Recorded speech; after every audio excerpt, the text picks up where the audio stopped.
Though Christians were a majority in the Byzantine period and presently represent 10% of the population, they have continued to suffer different kinds of persecution ever since the Islamic invasion in the 7th century.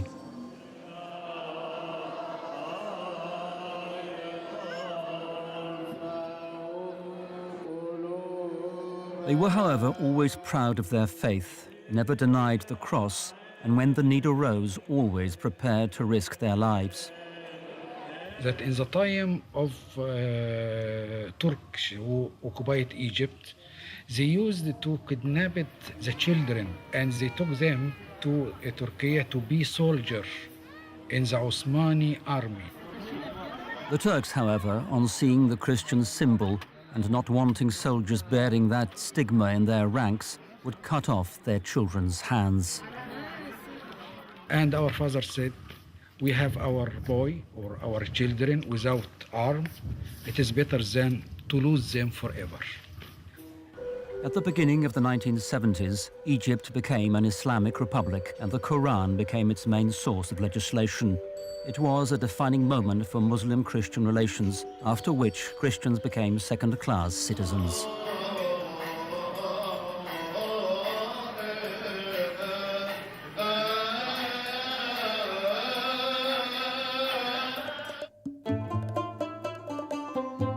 A lot of new mosques have recently been built in Egypt, often against building regulations, on productive land or near irrigation channels.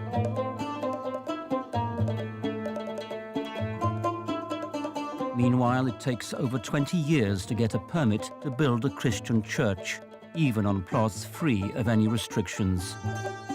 If anyone wants to eliminate taxes on a building he has just built, he includes a small mosque, a prayer space in his building plans, whereas Copts cannot even build a toilet in their church without the president's permission.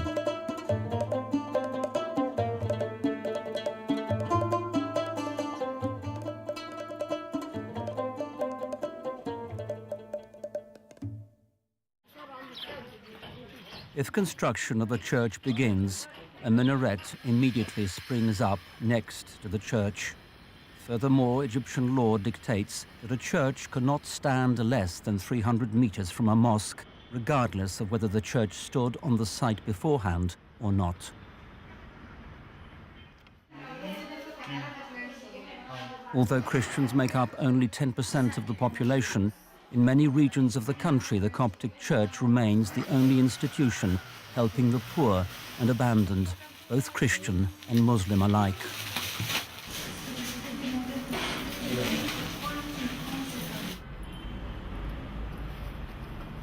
Catholic Coptic schools in Egypt are very highly regarded. Although crosses are evident throughout the buildings and the teachers are Catholic, they do not lack for Muslim students, with over 50% of students declared Muslims. We want to educate people to coexist. We try to bring up Christian Egyptians and Muslim Egyptians in exactly the same way. And thus far, this seems to have worked without any serious problems for over 130 years. Notwithstanding evidence of a peaceful coexistence in church institutions, life on the streets reveals an increasing intolerance towards Christians. Christian women are insulted on the streets if they do not wear the Muslim headscarf, the hijab. In small villages, girls are afraid of going out of their homes with uncovered heads, whether to a nearby shop or school. We walk the streets and hear them saying, "We'll teach you manners. We will bring you up. You'll stay at home. You will wear the hijab." Such comments are repeated very often. One of the most dramatic forms of brutal repressions in Egypt is the kidnapping of children from Christian families. Small boys are held captive for large ransoms, and even after a ransom has been paid, they are often killed. The fate of Christian girls is no less tragic. A girl is kidnapped, held for a month at an unknown location, where she is raped by many Muslims and given drugs, everything to influence her, to have her declare before the camera on a video recording that she has converted to Islam voluntarily. My name is Mona Shanuda Saeed. I am a Muslim. I converted to Islam of my own conviction. Nobody kidnapped me or forced me. I believe 100% in what I did. I thank God that He led me to Islam.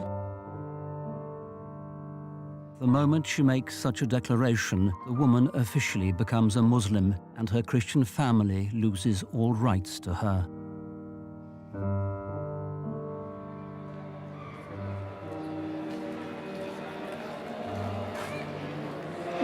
My kidnapped daughter's name is Nadia. She was 14 years old. She went out to go to church.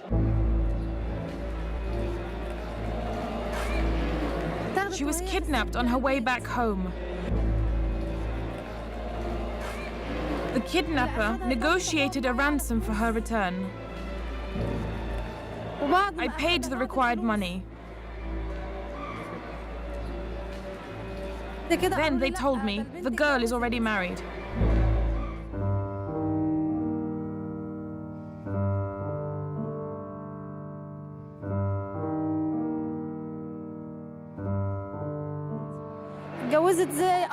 She was 14 years old at the time. He was 45. People don't understand what it means when your daughter is kidnapped.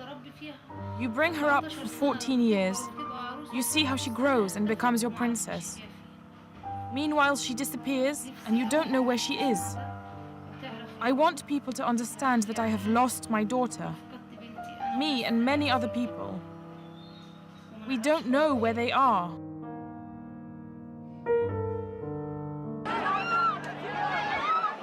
Increasingly hostile anti-Christian statements from Islamic religious leaders encourage attacks on Christian women.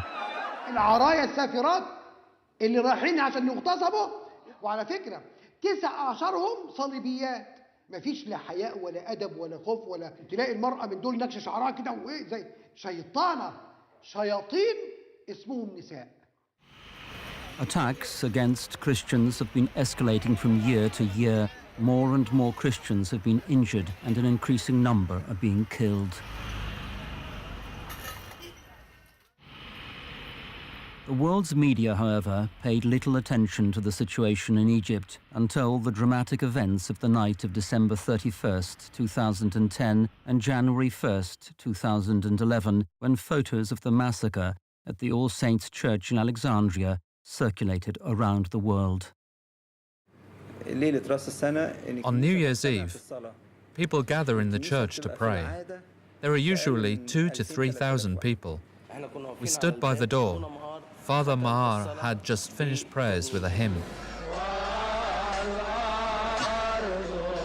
At 12:20 we heard a great explosion, a thunderclap, very frightening.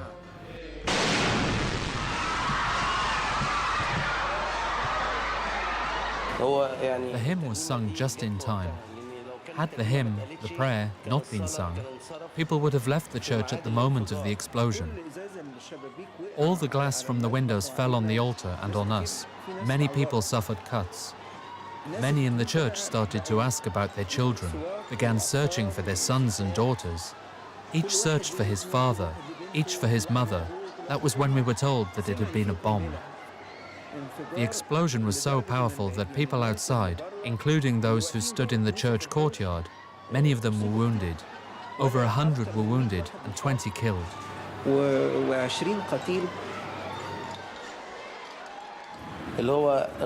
One man's daughter died outside before his very eyes. He only lost his legs. When he saw his dying daughter, he tried to crawl to her.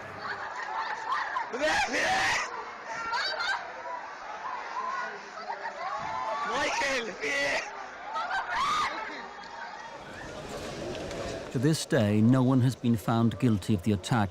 Though President Mubarak pointed to Iraq's branch of al-Qaeda, this claim has not been confirmed.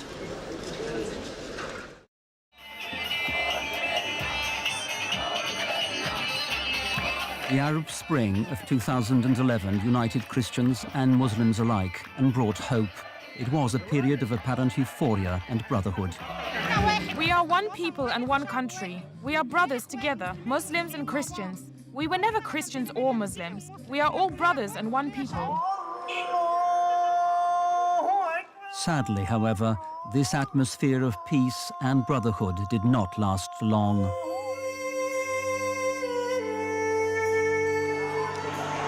A series of bloody incidents erupted across the country, during which Muslim fundamentalists burned Coptic churches.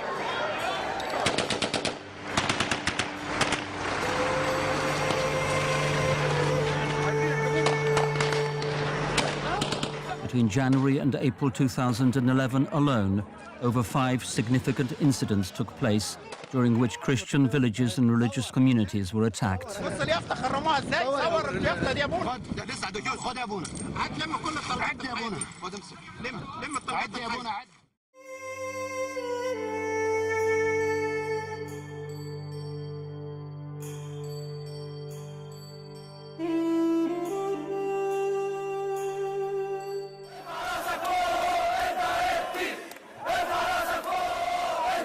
That was too much for Christians.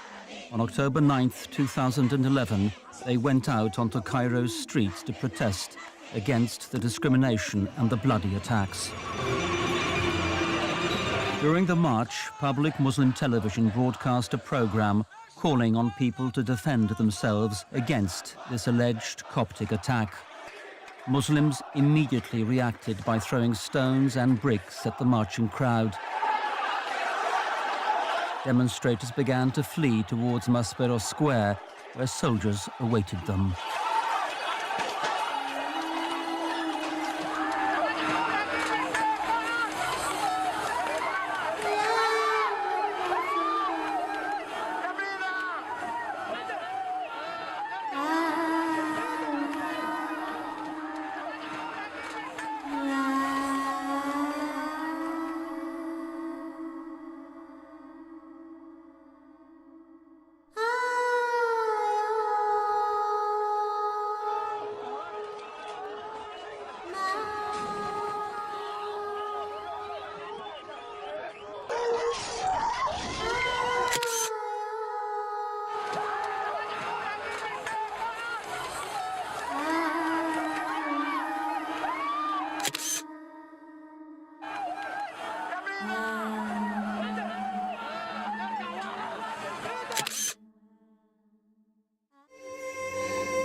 Injured Christians, identified by their tattooed crosses, were subject to further attacks by soldiers on reaching Maspero Square. More than 50 people remain missing to this day. German journalist Michael Hessemann reports seeing soldiers throwing the wounded and unconscious into the Nile.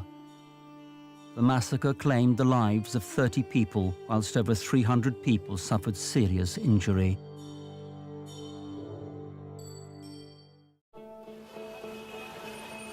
Hopes were once again revived, however, in Egyptian hearts following President Mubarak's overthrow.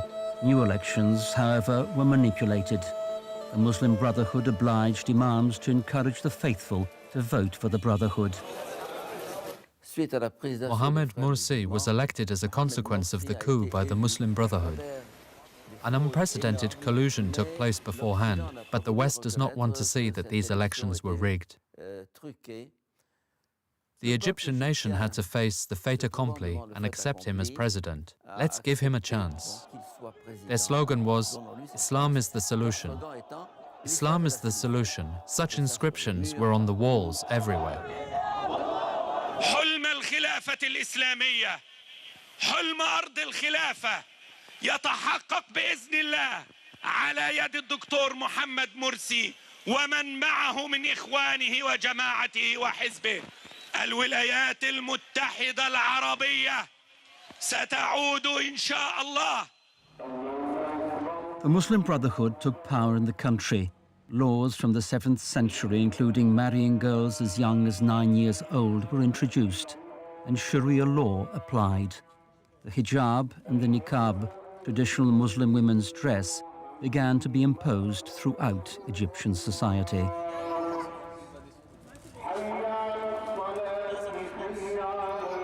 There is also a call for the literal interpretation of the Quran, which condemns the cult of holy places and saints. كل ما كان صنما وتمثالا ووثنا يعبد أو يخشى أن يعبد مرة ثانية أو يعبده فرد واحد في العالم يجب تحطيمه نحن أو غيرنا يجب علينا تحطيمه.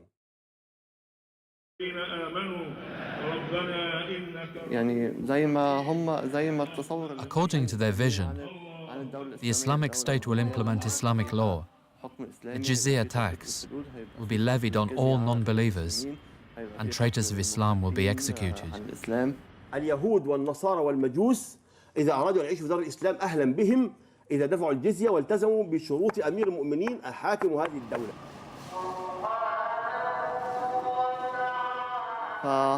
They have such dreams that one day they will dominate the world and they will rule. I remember when I was in prison, there was a man with me from the Muslim Brotherhood.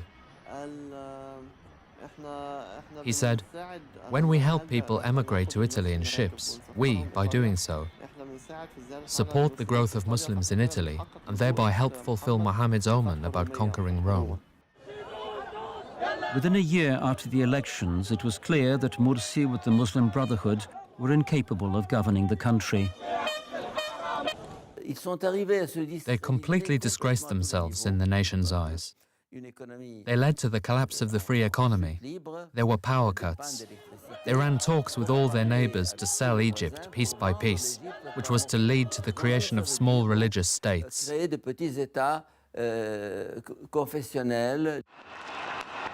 Finally, July 2013 saw the overthrow of Mursi's government. 30 million Egyptians took to the streets on the 30th of June 2013 to say, that's enough. Go away, Muslim brothers. Go away, Mursi. Give way. As it was said before to Mubarak, go away.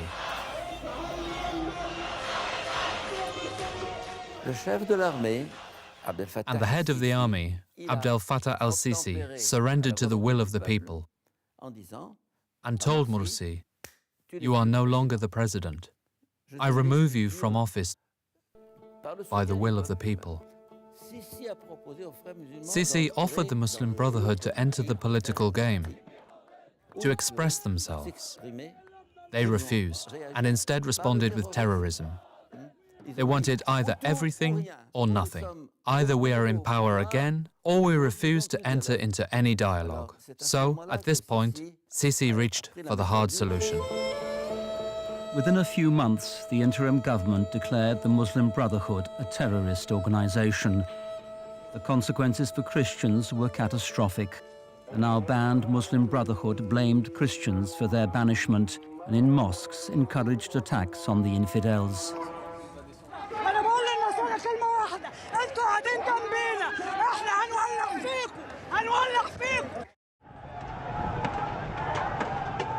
The campaign of terror launched against Christians affected Orthodox, Catholics and members of other Christian denominations alike. Over a period of 9 months, from mid-2013 to early 2014, the Muslim Brotherhood destroyed over 130 churches and monasteries, from Alexandria to Luxor.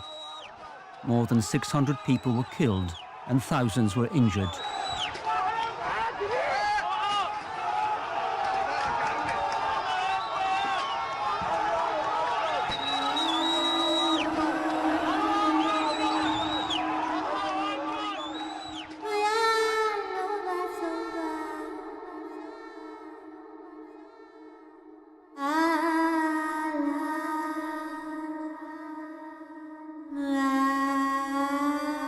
For the first time, even Christian schools and orphanages serving the mainly Muslim population were attacked and destroyed.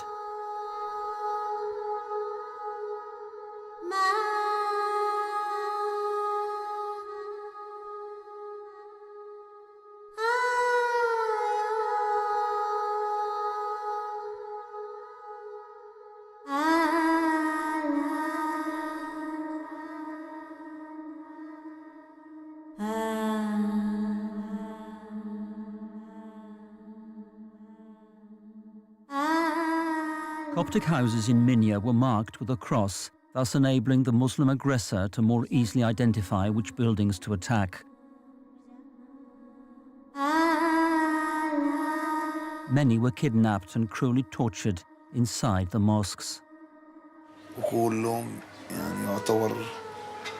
I suffered the least of all of them. Some were massacred. Their faces looked as if they had been slashed with knives. They were struck with rawhide whips. Those lashes opened the skin like a sharp blade. The interim military government arrested hundreds of Muslim Brotherhood leaders. So, all those who fear persecution and imprisonment shaved their long beards and went underground, where they still remain, and act by organizing multiple attacks at the universities and on the streets. On June 3, 2014, Abdel Fattah el-Sisi was officially elected president, this time with an almost 97% vote. A new constitution, including Christian participation, was drafted and ratified by a popular referendum. Although the principles of Islamic Sharia are still the main source of legislation, the constitution guarantees a space for all religious minorities. These measures have led to a degree of hope springing up in the hearts of Egypt's Christians.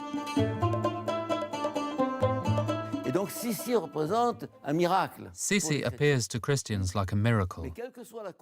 However, regardless of the hope that Sisi instills for the future, the economic situation is so catastrophic and the security situation so fragile nowadays, Christians say to themselves, well, now there is peace, but what will happen tomorrow and the day after tomorrow?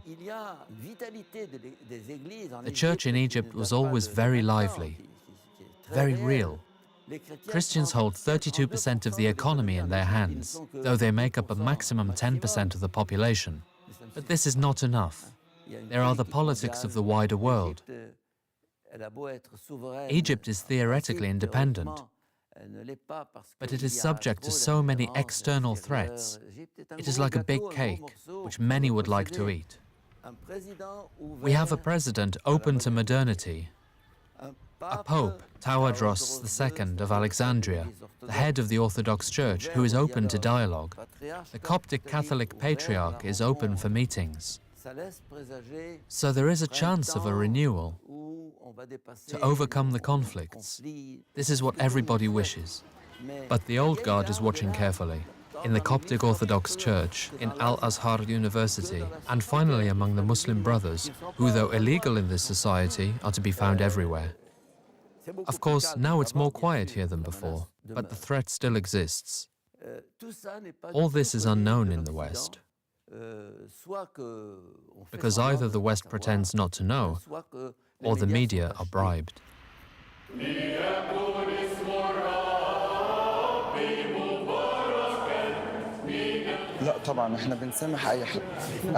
We forgive everyone. We have nothing else except forgiveness. The ongoing persecutions against the church, as far as we are concerned, we are happy because we are following Christ. We are going to Jesus. Despite this difficult time, many devoted Egyptian Christians do not want to live in a foreign land, even less so deny their faith. I cannot imagine the whole family taking their children, taking their family and leaving. We would lose our home by doing so. Our church would lose Christians.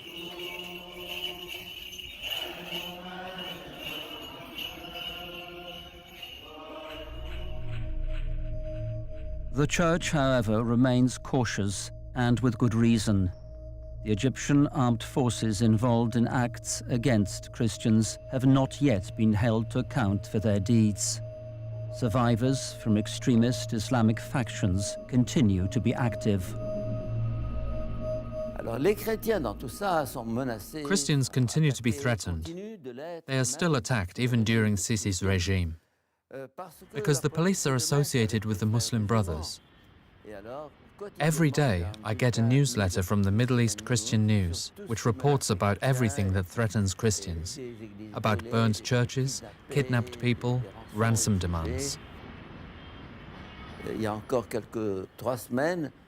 3 weeks ago, on Egyptian television, a certain Muslim showed the Muslim host a manual from the second year at Al-Azhar University, that is, for 16-year-old boys, where there was a question on how to cut off a hand or a leg, or how to stone a woman to death, and so on. So, Al-Azhar, which is considered a promoter of moderate mainstreamism, teaches something like that. The disaster is that these kinds of things have been repeated in mosques for 65 years. People are soaked through with them. And so it's very hard, within barely a few months, and only by changing the leadership team, to remove everything that has been implanted in that society.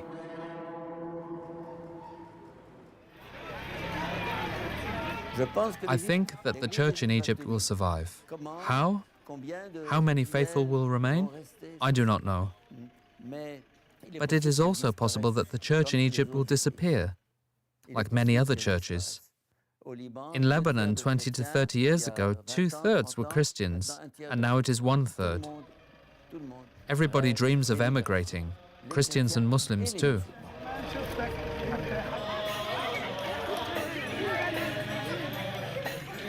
The Holy Spirit is always with the Church, but it is also necessary for the Church to be with the Spirit. It all starts with the personal conversion, humility, mercy, prayer, conversion. Let's put people in the center. Humanity is at the center of the gospel. Jesus came to mankind. Do not put the church before people. The church is for people, and not people for the church. Let's restore humanity's place in the center. This is what will unite Christians, Muslims, Buddhists, atheists, believers and non-believers. This means that ethics should guide politics and not oil, money, euros, dollars. The world must be converted. My motto is, let's change the world. I want to change the world.